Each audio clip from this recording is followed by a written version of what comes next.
After that, all talk of devaluation by economists and everyone else was forbidden. I personally used to do little sums on scraps of paper in my room in the DEA. When anyone opened the door, I would hastily put them into my drawer. There are millions of workers in this country who will never get fair play until you've got a decent incomes policy. Can't you get that into your head? By 1965, the boom was clearly out of control. Faced with inflation, the government tried to hold down wages and prices, but to no avail. It also faced repeated runs on the pound, as foreign investors lost confidence in Labour's management of the economy. Now became a game between the politicians whose fortunes depended on it and their economists, who had begun to realise the economy was now far beyond their control. They were being used. I think the moment I really realised it was a gimmick was when, after we'd finished work on it, and it was the summer, I think it was the summer of 1965, I hadn't very much to do, and so I decided I'd look at the details of the plan and see all the different measures, the things like the decision that you double expenditure on road building, for instance, and try and work out what effects these might have on the growth rate of the country. And I laboriously worked through, making my best guesses and calculations, not having been particularly told to do this by anybody, and came up with the results, and they were well short of anything that might have produced the 25% growth. And I wandered along to my seniors and said, hey, look, I've done this useful little exercise. And they weren't in the least interested. Nothing to do with it at all.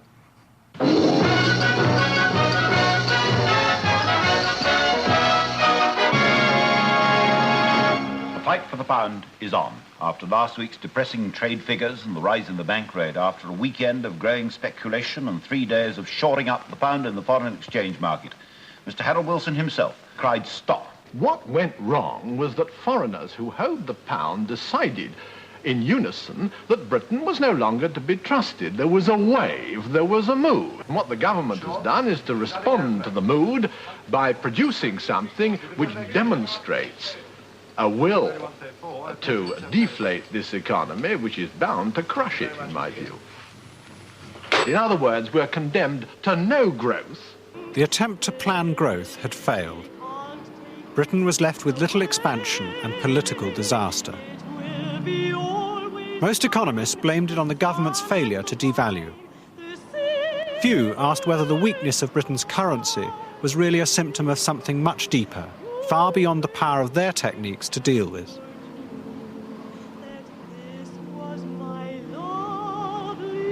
A year later, the government bowed to the inevitable and devalued.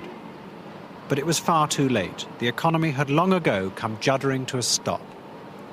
As a result of that experience, we had to abandon the notion, tacitly and slowly, but abandon it all the same, that the planning apparatus itself was the unique and certain method of achieving the aim of faster growth. We still believed in faster growth, and we still, many of us, thought that it was attainable, but this particular path to its achievement was no longer key, was no longer essential, could no longer be relied upon. In the early 70s, many economists began to find they no longer understood how money behaved. The new Conservative government under Edward Heath had tried what was called a dash for growth. They poured in money by liberalising credit and increasing public spending. For a moment, the economy boomed. But then the strangest thing happened. Prices and unemployment began to rise together. People called it stagflation. All a girl needs. 30p for a deck chair this week. Blimey, it was only 15p last week. This inflation's killing me. Now, I happened to arrive in the Treasury in 1970. When I got there, people really felt that they didn't quite understand how the economy worked anymore. And one particular example of this was that we saw unemployment and inflation rising at the same time. And that was something that should have been quite impossible.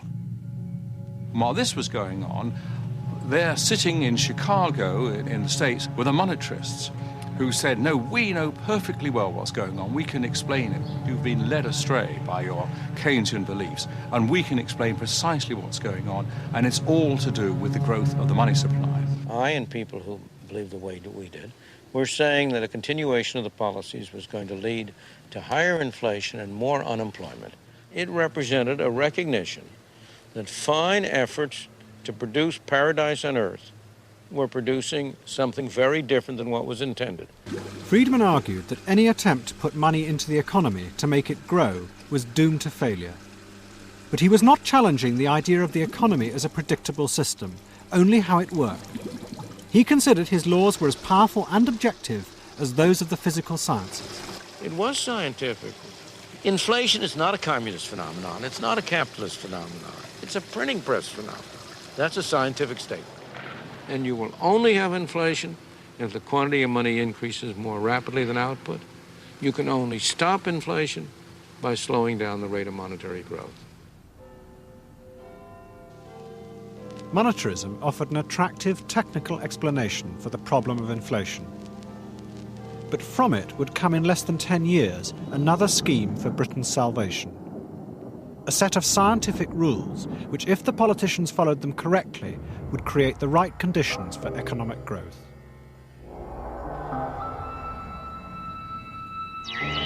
It began with a disillusioned group of economists.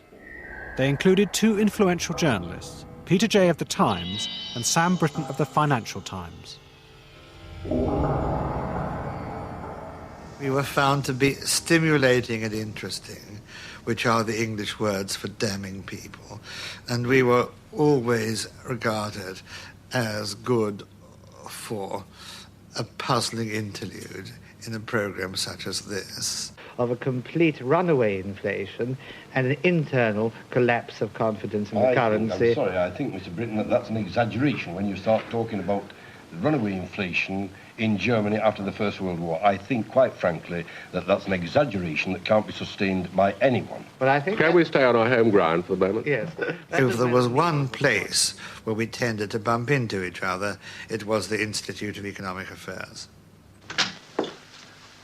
Good God Almighty. This is the right place, the cooperative whatnot thing? Yes, do come in. We were just about to begin without you. Oh, I took the wrong turning, and not for the first time. Found myself in a room full of trade unionists cooking up the next wage claim. All Tories, of course. Didn't take to me at all. Milton Friedman would set up a table here to maximize the array of people that we could fit in. We could probably fit in 20 or 25 people in this small room.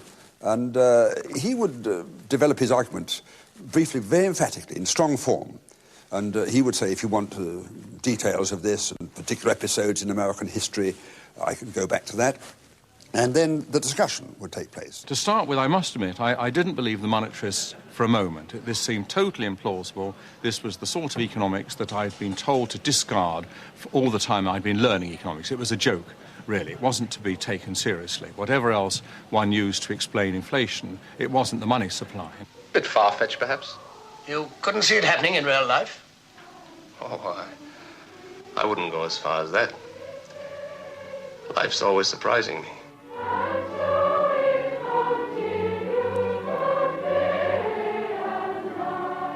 In February of 1974, Edward Heath's government fell, amid power cuts, a 3-day week, and never-ending inflation.